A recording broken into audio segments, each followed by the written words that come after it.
In Murder on the Orient Express, famed Belgian detective Hercule Poirot is returning to Europe aboard the luxurious Orient Express. During the journey, an American passenger named Samuel Ratchet approaches Poirot, asking for protection, claiming his life is in danger. Poirot declines, but the next morning, Ratchet is found dead in his compartment, having been stabbed multiple times.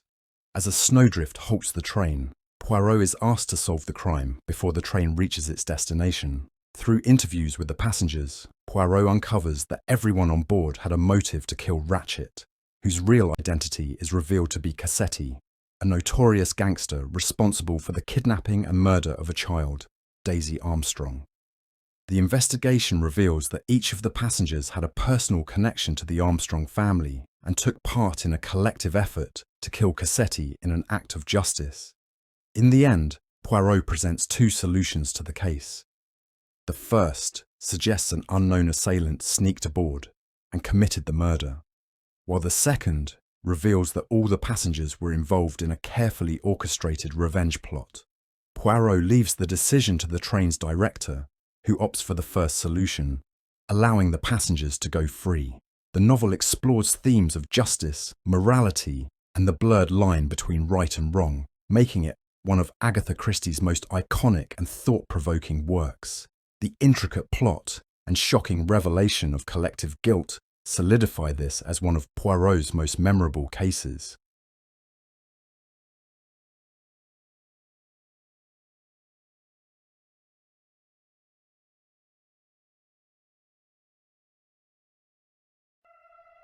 In The Murder of Roger Ackroyd, Agatha Christie presents one of her most famous and controversial mysteries.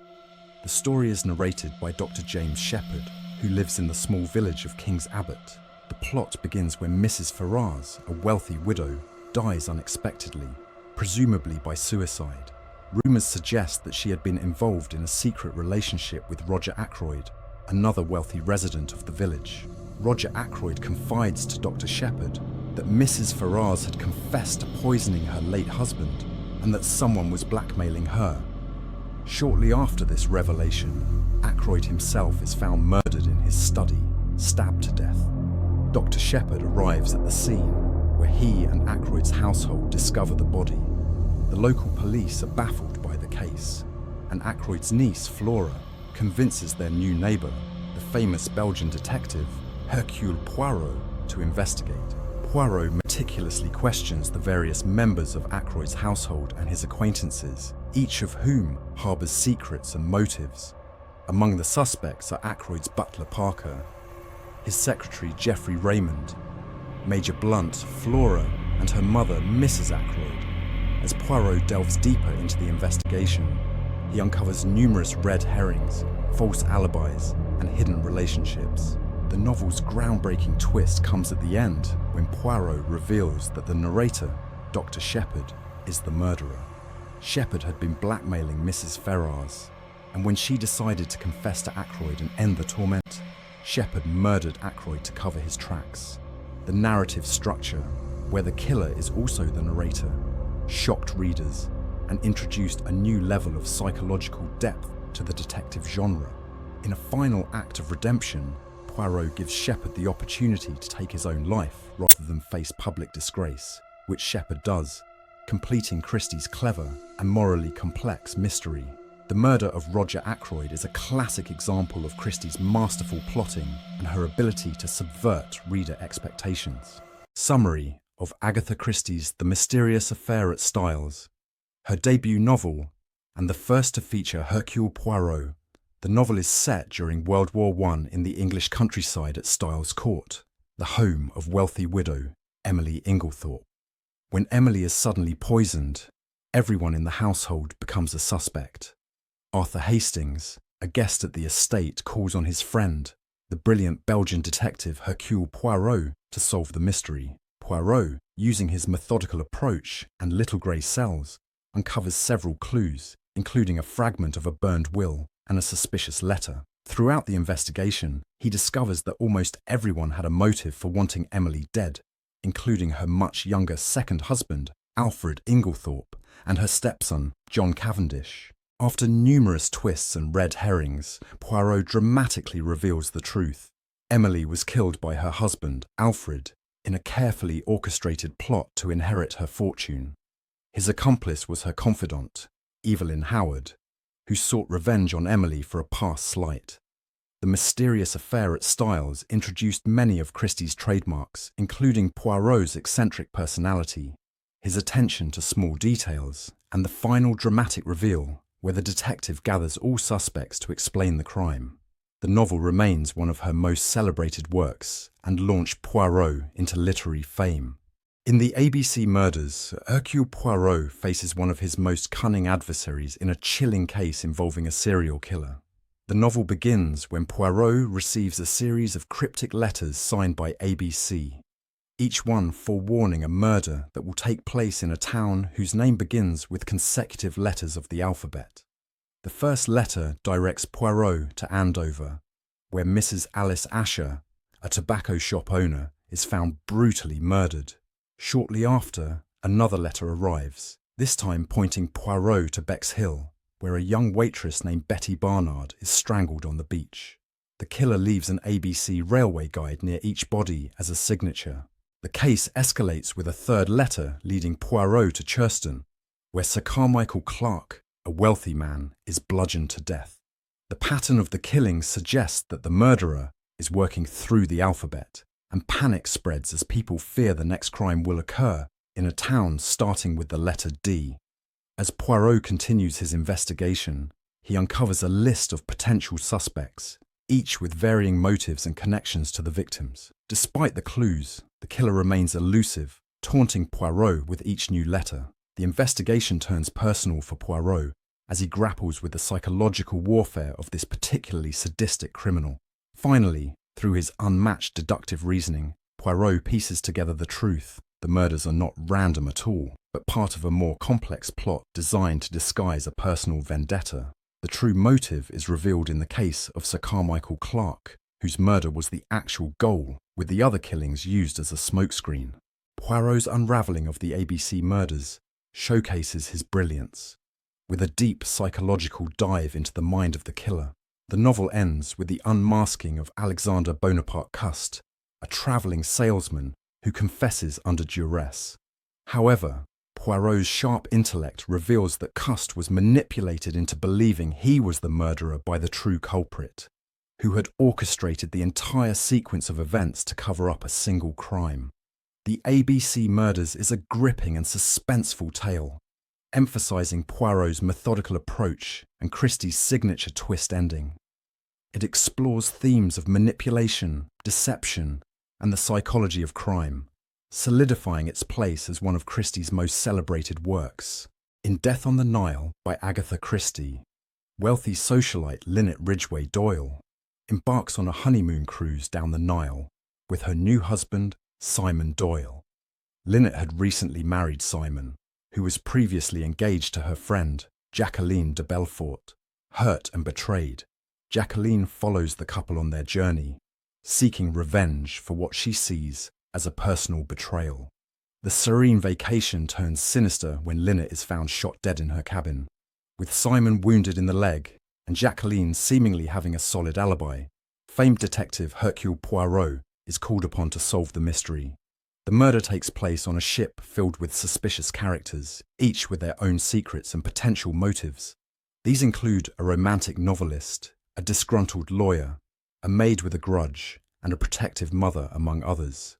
Poirot must untangle a web of deceit, jealousy, and greed to identify the true culprit. As Poirot interviews the passengers, tensions rise, and more bodies are discovered. Lynette's maid, Louise Bourget, is also murdered after hinting she had seen the killer, and another passenger, Mrs. Otterbourne, is shot before she can reveal the murderer's identity. Poirot pieces together the evidence, revealing that the murder was carefully planned. In a dramatic reveal, Poirot uncovers that Simon and Jacqueline conspired to kill Lynette. Their plan was to stage Jacqueline shooting Simon in a jealous rage, while secretly Simon only received a minor injury. This allowed him to shoot Lynette and return to the scene, making the alibis seem airtight. Jacqueline then killed the witnesses to cover their tracks. In the end, when cornered, Jacqueline takes both her life and Simon's, choosing a tragic yet inevitable fate. Death on the Nile is a classic example of Christie's intricate plotting and expert character development, making it one of Poirot's most famous cases. The novel explores themes of betrayal, revenge, and the destructive power of love, set against the exotic backdrop of Egypt. In Evil Under the Sun, Hercule Poirot is enjoying a seaside holiday at the Jolly Roger Hotel on Smuggler's Island, a picturesque yet remote location. The peaceful atmosphere is disrupted when Arlena Marshall, a famous and beautiful actress with a flirtatious reputation, is found strangled to death on a secluded beach. Poirot quickly begins his investigation, interviewing the guests who all seem to have potential motives.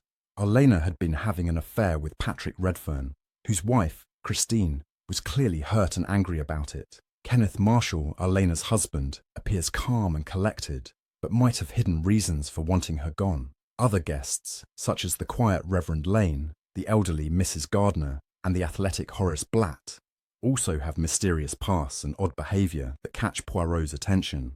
As Poirot delves deeper, he uncovers a web of lies, secrets, and betrayals. Arlena's larger-than-life personality had impacted each guest differently, from jealousy to fear of exposure, making everyone a potential suspect. The key to solving the crime lies in carefully analysing timelines, alibis, and human nature. Poirot ultimately uncovers the shocking truth. Patrick and Christine Redfern were in on the murder together. Patrick had seduced Arlena to manipulate her, while Christine established an unshakable alibi during the time of the murder. The pair hoped to inherit Arlena's money, but Poirot's keen attention to detail reveals the deception, and they are brought to justice. Evil Under the Sun demonstrates Christie's expertise in crafting complex character dynamics and clever misdirection, leading readers through twists and turns before revealing the unexpected truth behind Arlena Marshall's murder. In Five Little Pigs by Agatha Christie, Hercule Poirot is tasked with investigating a cold case from 16 years ago, the murder of renowned artist Amyas Creil. Creil was poisoned, and his wife, Caroline, was convicted of the crime. She died in prison shortly after. However, their daughter, now an adult, believes her mother was innocent and asks Poirot to uncover the truth. Poirot's investigation revolves around 5 key witnesses who were present during the time of the murder, each representing the little pigs from the nursery rhyme referenced in the title. He interviews each of them, reconstructing the events from their perspectives, which differ in significant ways.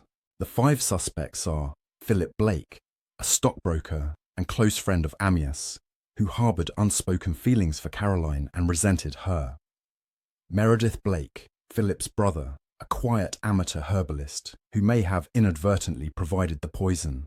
Elsa Greer, Amyas's young mistress at the time of his death, who had ambitions of marrying him after the divorce. Cecilia Williams, the Creil family's devoted governess who disapproved of Elsa and was deeply loyal to Caroline. Angela Warren, Caroline's much younger half-sister, who had a troubled relationship with her and was also present on the fateful day.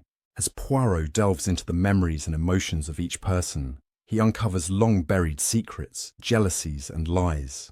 Through his characteristic attention to detail, Poirot deduces that it was Elsa Greer who poisoned Amyas. She committed the crime out of jealousy, knowing that Amyas would never truly leave his wife for her. Caroline, however, took the blame to protect her half-sister Angela, believing that Angela had accidentally caused Amyas's death. In the end, Poirot reveals the truth and clears Caroline's name, giving her daughter peace of mind. Five Little Pigs is a tale of love, betrayal, and the tragic consequences of jealousy, with Christie's signature blend of psychological insight and clever plotting. In Cards on the Table by Agatha Christie, renowned detective Hercule Poirot is invited to a dinner party by the enigmatic Meister Shaitana, a wealthy man with an interest in crime. Shaitana hosts a group of 8 people, including 4 sleuths: Poirot, Colonel Race, Superintendent Battle, and Ariadne Oliver, and 4 guests who Shaitana implies have committed murder and gotten away with it. After dinner, Shaitana arranges for a bridge game to take place in 2 rooms, one for the detectives and the other for the 4 suspected murderers. As the night progresses, Shaitana is found dead in his chair, stabbed while the bridge game was going on. With everyone being occupied, it seems that the murderer must be one of the 4 bridge players. Poirot takes on the challenge of uncovering which of the suspects could have killed Shaitana, focusing on the psychology of each individual and their past crimes. The 4 suspects are Dr. Roberts, a charming, socially adept doctor suspected of causing the death of a patient; Mrs. Lorimer, an intelligent and composed woman with a sharp mind, who may have committed a crime years ago; Major Despa, a military man with an adventurous past, involved in a mysterious death while on an expedition; Anne Meredith, a young, nervous woman who seems to be hiding secrets from her past. Through meticulous investigation, Poirot looks into the backgrounds and psychological motivations of each suspect, piecing together how their personalities and past deeds align with the murder. The plot revolves around not just solving the murder of Shaitana, but also exploring how each suspect's hidden crimes reflect their behavior. In classic Poirot fashion, the case culminates in a dramatic revelation where the intricate details of the crime and each suspect's history come together in an unexpected conclusion. Poirot uncovers not only who killed Shaitana, but also lays bare the dark truths behind the suspect's previous crimes. Peril at End House begins with Hercule Poirot and Captain Hastings vacationing on the Cornish coast. While relaxing at a hotel, Poirot encounters the charming and seemingly carefree Nick Buckley, who reveals that she has narrowly escaped several accidents lately. Poirot, always suspicious of accidents, investigates further and concludes that someone is attempting to kill Nick. Poirot becomes alarmed when he learns of more near-death incidents surrounding Nick, including a bullet hole in her hat. He moves into her home, End House, and asks Nick to stay with her friend, Freddie Rice, for safety. As Poirot delves deeper into Nick's life, he uncovers a tangle of relationships involving Nick's cousin Charles Vyse, a stuffy lawyer, and a young pilot named Jim Lazarus, who seems infatuated with Nick. Poirot also discovers that Nick's financial situation is precarious, with her family home, End House, burdened by debt. The situation escalates when Nick's cousin Maggie is shot during a fireworks display. Maggie had been wearing Nick's shawl, making it clear that Nick was the intended target. With the stakes higher, Poirot intensifies his investigation, peeling back the layers of deceit and relationships around Nick. The case takes several unexpected turns as Poirot gathers evidence and interviews suspects. Ultimately, Poirot reveals that Nick is not the innocent victim she appeared to be. In fact, Nick orchestrated her own murder attempts, intending to kill her cousin Maggie and inherit a large sum of money from her will. Nick planned to fake her own death by manipulating those around her, but her scheme falls apart under Poirot's scrutiny. Poirot exposes Nick's motives and reveals the true extent of her cunning plan, leading to her arrest. As always, Poirot's attention to detail and his ability to see through lies and deceit allow him to solve the case and prevent further tragedy. This novel showcases Agatha Christie's signature twists and Poirot's methodical approach to solving crimes, cementing Peril at End House as one of her memorable works. Sparkling Cyanide revolves around the mysterious death of Rosemary Barton, who died after drinking cyanide-laced champagne at her birthday party. Initially ruled a suicide, a year later, her husband George Barton begins to suspect foul play.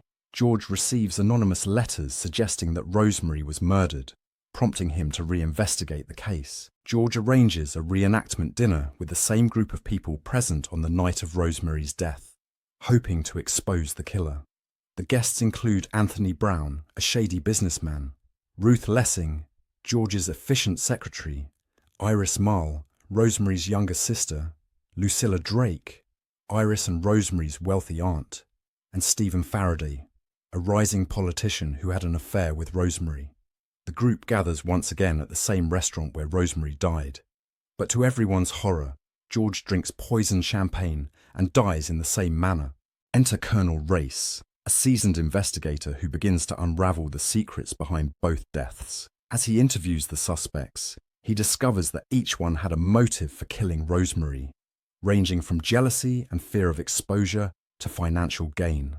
The investigation uncovers personal grudges, secret affairs, and deep-seated insecurities. In the climactic conclusion, the real culprit is revealed. Ruth Lessing, George's secretary. Ruth had poisoned both Rosemary and George. Motivated by her unrequited love for George and fear of losing him if he remarried Iris, she carefully orchestrated the murders, using her position of trust to carry out the crime and divert suspicion from herself. In the end, her cunning plan is exposed, bringing justice for both Rosemary and George Barton. The novel showcases Agatha Christie's signature style, filled with misdirection, red herrings, and a twist-filled ending that leaves readers guessing until the very last page. Sparkling Cyanide is a masterful exploration of the dark secrets and betrayals hidden beneath the surface of high society. In Poirot's Last Case, Agatha Christie delivers a powerful conclusion to the career of Hercule Poirot. Set at Styles Court, the same location as Poirot's first case, the novel revisits Captain Arthur Hastings, who joins the now elderly and ailing detective. Poirot confides in Hastings that they are dealing with an elusive serial killer, known as X, who manipulates others into committing murders on their behalf. Despite Poirot's weakened physical state, his brilliant mind remains sharp as he investigates the various guests at Styles, all of whom have hidden motives. The suspects include a group of diverse characters, each harbouring secrets that Poirot believes are crucial to unmasking X. Throughout the investigation, Hastings struggles to understand Poirot's cryptic clues and feels increasingly frustrated by his own inability to solve the case. Tensions rise as Poirot instructs Hastings to closely observe the people around him, believing that one of them will soon commit another murder. As the case unravels, Poirot's investigation takes unexpected twists, with the deaths of key individuals heightening the stakes. Hastings, tormented by his emotional involvement, makes a grave mistake, putting the investigation at risk. In the shocking climax, Poirot reveals the identity of the real killer, himself.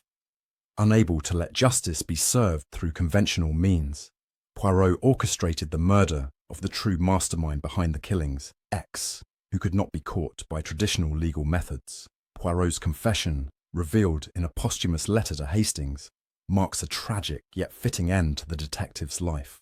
Having sacrificed his own moral integrity for the greater good, Poirot dies, leaving Hastings to reflect on their final case together. Curtain is a poignant, bittersweet farewell to one of the most iconic detectives in literary history.